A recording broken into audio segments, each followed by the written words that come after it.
Hey everyone, I am Shafayat from Unlocktherapy. Welcome back to the channel. Today we're diving into a super interesting topic, unlocking your Android phone using the emergency call method. If you ever find yourself locked out, this might just save your day.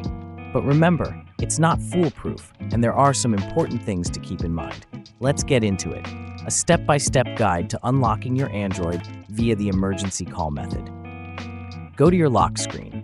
Start by tapping on Emergency Call to bring up the dial pad. Enter the codes. Using the dial pad, try entering one of these codes and then press the green call button. If the trick works, you should see your home screen or a settings menu pop up.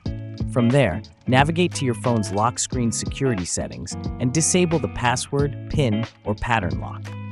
Disable the password, PIN, and pattern lock. Once you've removed the lock, set a new password that you won't forget.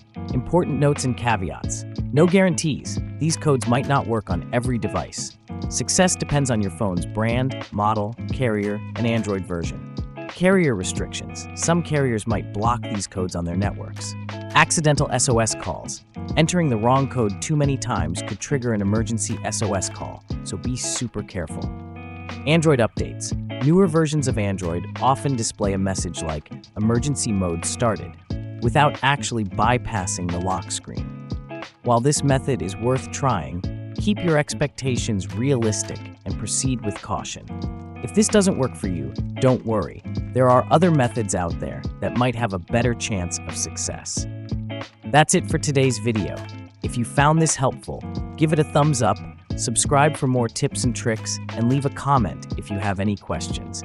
You can visit our website, unlocky.net, for more information. See you in the next one.